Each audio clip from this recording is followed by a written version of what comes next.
Hi everyone, welcome back to my video. We're on ornament number 4 of our 2023 So Jolly Quilty and Stitchy Sew Along.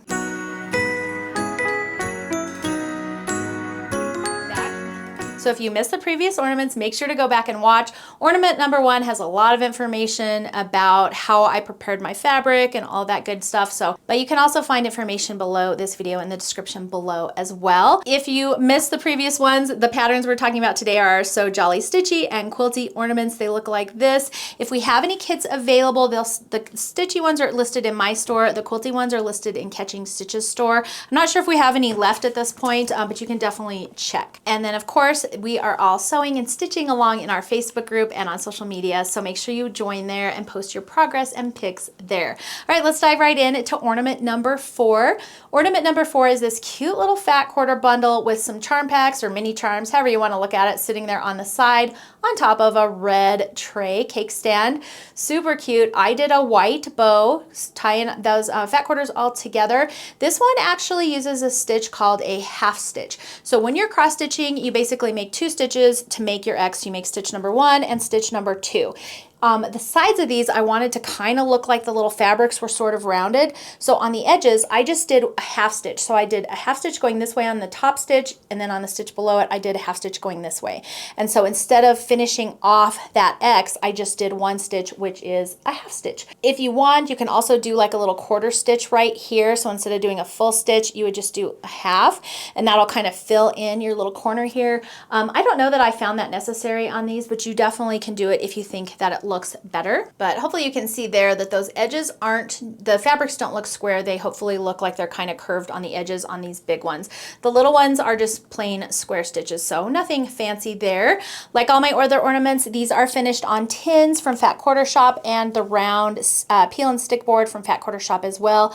I stitched everything on 14 count Aqua Zweigart, and I love 14 count because it's just really easy to see, and I think they turned out adorable. If you use that same fabric, your ornaments are going to finish at about 2 inches for the stitchy section, and then if you finish them on these little pie tins, they're about 3 inches around. And then of course I added some fun ribbon on the top. I chose red and white gingham. Like I said in the last video, you could put any color you want on here, and they do come with this little kind of jute twine on the top, and you can just use that as your hanger, or you could even swap it out with something else if you don't like that. Here is the quilty version of our little bundle, and let me get my bow out of the way so you can see that a little bit better. These are just snowballed corners, so nothing tricky at all. And then I've got a little red ribbon holding our bundle together. I chose to go with a low volume, a pink and a green, but you could do anything that you wanted.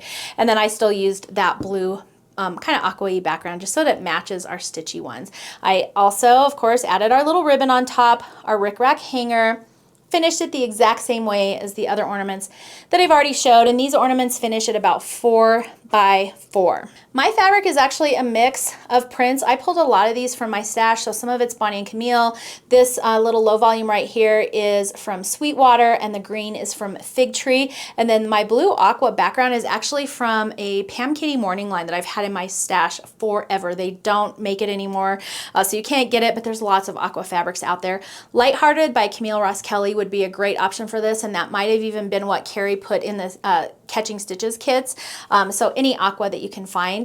I do kind of recommend going with a solid. This one has a really light circle print on it. I'm not sure if you can see that on camera or not, but just because the pieces are so small, I don't think you want your background being super busy, but you can choose whatever you want. These are just about having fun and having something cute to hang on your tree. So here it is, ornament number 4. Like I said before, the quilty ornaments are a little bit off if you're following along with the quilty pattern, and I apologize. They all do have counterparts to go together, and I just somehow renumbered the quilty ones the wrong order.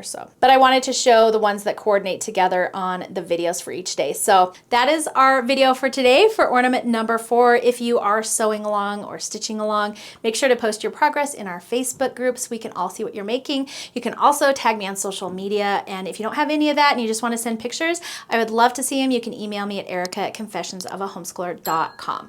All the patterns and everything that you need to make these are listed below as well. You can also get those from store.confessionsofahomeschooler.com. I'm going to add these to my little tree back here that is starting to look super festive, and I will see you in the next video for ornament number 5.